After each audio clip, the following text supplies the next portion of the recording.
là-dedans, vous faites votre cinéma? Non, alors c'est du théâtre. Oui, enfin, ouais, voilà. c'est pareil, quoi. Vous avez fait un spectacle, hein? Oui, on joue depuis hier, là, justement, les Racontards du Grand Nord. C'est un texte, en fait, c'est une nouvelle truculente qui a été écrite par Jean Ryn, vous connaissez, non?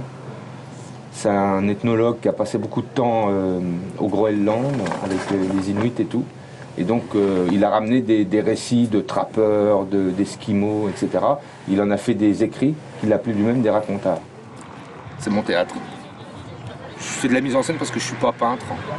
En fait, c'est évidemment un théâtre, mais à l'origine, c'était un décor pour une pièce qui s'appelait Architruc de Robert Pinger. Et je voulais que dans l'idée de décor, ce soit des fresques qui s'installent dans la vie des gens.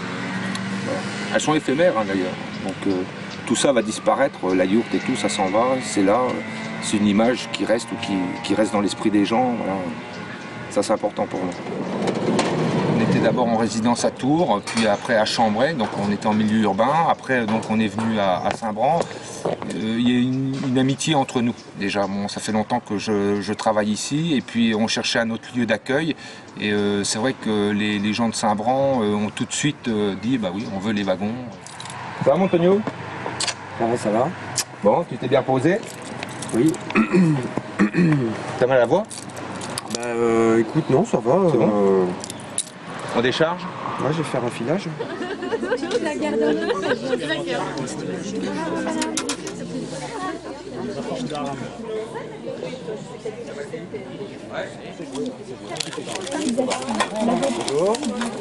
Ça me sert de route à la route.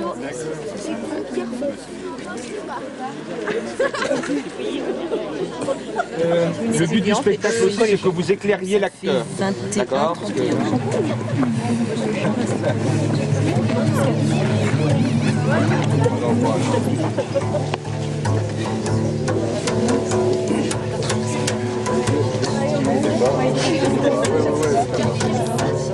Interloqué, Lodvig abaissa son fusil. Non mais regardez-moi ça! Du ciel sombre, un corbeau plongeait avec un cri strident sur le jeune lièvre des neiges que Lodvig tenait dans son viseur l'instant d'avant. Le levreau se retourna sur lui-même, tenta un bond de côté, mais l'aile noire et raide du corbeau, le frappant au rein, le fit culbuter. Chla! Le corbeau boucla la checklist en se gonflant et en se secouant afin de remettre toutes ses plumes en place. Puis il sautilla par-ci par-là sur la neige durcie pour engouffrer de l'air sous les ailes. Enfin, avec un cri strident, il s'éleva vers le ciel blafard. Il ferma les yeux et vit l'oiseau magnifique devant son œil intérieur. Gaston planait au-dessus de la montagne, porté par ses ailes raides et pointues, la tête courbée vers le sol, guettant ses proies. Lodvig fit un clin d'œil à Gaston qui, déjà à moitié endormi, le lui rendit. Yahoo!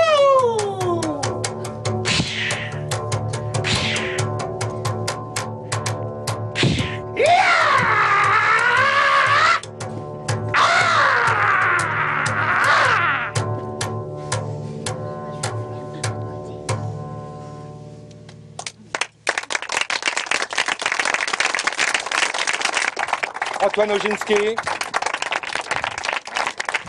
Alexandre Voisin. Moi j'ai rajeuni de 50 ans. Ah bah super. J'avais 4 ans. Il a plein de belles expressions, tu sais, de visage, de corps.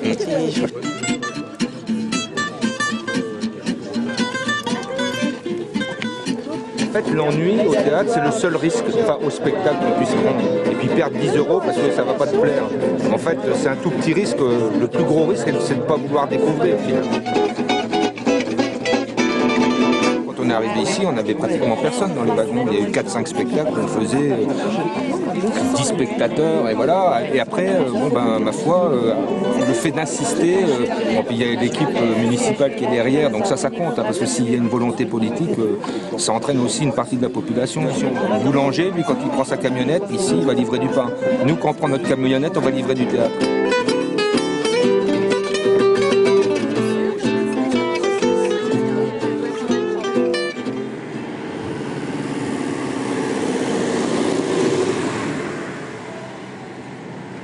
j'aime beaucoup aussi les auteurs et donc je me disais ce serait important justement de faire découvrir cette parole d'aujourd'hui parce que le théâtre contemporain ou l'art contemporain a plutôt mauvaise presse dans la population, mais c'est souvent par méconnaissance. Alors voilà, donc moi j'ai ce combat, c'est de proposer justement des textes d'aujourd'hui. Et puis de toute façon, ce sont des choses qui m'émeuvent. Je ne fais pas des choses que je n'aime pas. Et donc les textes que je choisis, c'est pas parce qu'ils sont contemporains, c'est d'abord parce que je les aime. Ed, c'est un des personnages créés par Ahmed Madani dans une pièce qui s'appelle Il faut tuer Samy. Il est accompagné d'un autre personnage qui s'appelle Anna. Et donc ces deux personnages-là vivent dans un no man's land, dans un désert, on ne sait pas bien, très bien où. Ah, il s'est endormi. Il se fatigue vite. Heureusement qu'il ne tient pas longtemps. Heureusement. Voilà que c'est reparti. N'en fais pas. Le violoncelle et le soleil, ça va te s'endormir en 2 minutes.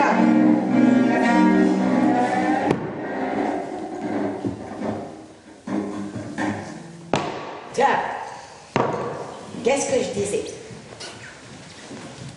Ma parole. Tu as peur? C'est ça, hein? Tu as peur? Tu n'es pas un homme. Je voulais avoir des marionnettes qui soient le prolongement de l'acteur. C'est un texte qui est très très proche de ce qu'écrit Samuel Beckett. Et ce qui m'a vraiment séduit aussi, c'était l'approche qu'avait Ahmed Madani. Il développe vraiment un théâtre citoyen.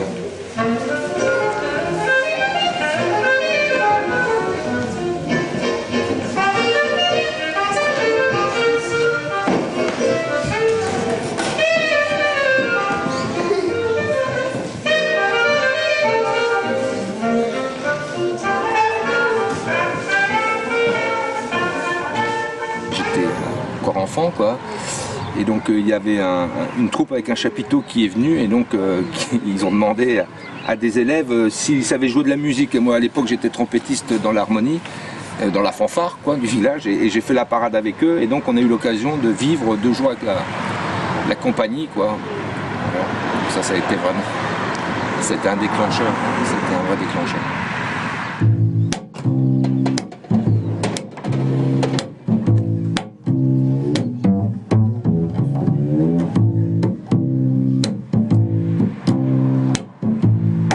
Pour moi, le théâtre, c'est une histoire d'amour. Voilà. Mais c'est une vraie histoire d'amour parce qu'en fait, ça a débuté aussi comme ça, quoi. Avec cette compagnie-là. Et puis aussi parce que j'étais très amoureux d'une jeune fille. Et donc, voilà, j'ai joué des spectacles pour qu'elle me voie. Donc, le théâtre, c'est lié à l'amour, je crois. Voilà. Toujours.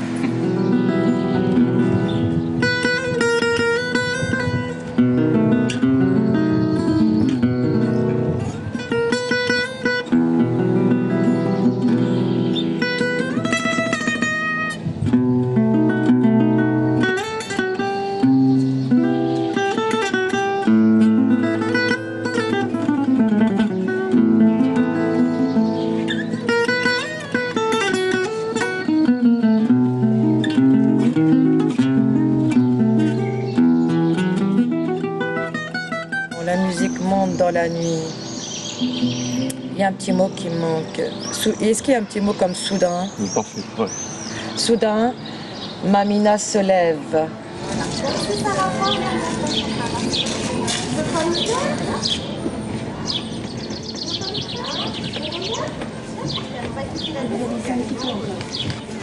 Orphée se met un peu à l'écart.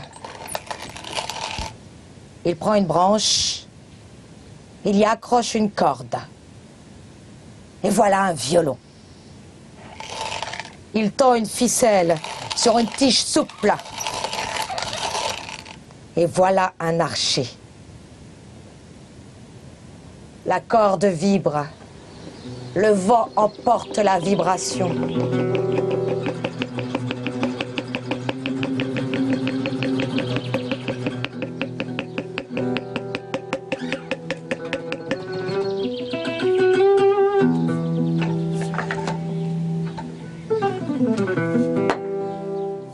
Ah, c'est la musique tzigane. La musique que jouait mon grand-père et qui faisait danser Mamina. Tous les gitans sont réunis autour d'un grand feu. La nuit vient de tomber, Orphée se met à jouer. Et la musique monte dans la nuit.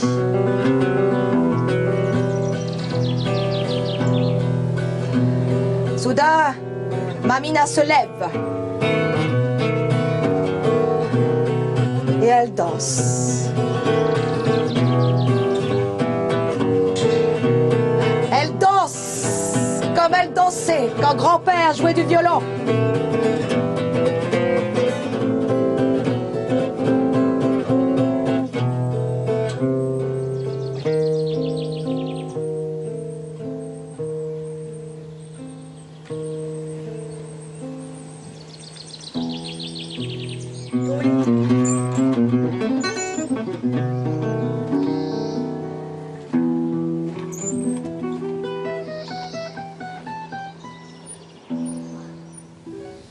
Voilà les gadgets. Ça vous a plu? Oui. Va falloir quitter ma roulotte. Je vous dis au revoir. Le théâtre Manouche dans cette école, en fait, j'essaie de lier deux passions, celle que j'ai pour le théâtre et celle que j'ai pour le nomadisme. J'ai toujours créé et conçu mon métier dans le voyage. C'est important de rencontrer les enfants. Les enfants, c'est peut-être des spectateurs de demain. En tout cas, c'est déjà des spectateurs aujourd'hui. Donc on essaie de toucher toute la population. On essaie de faire en sorte que justement le théâtre il puisse rentrer dans toutes les chaumières.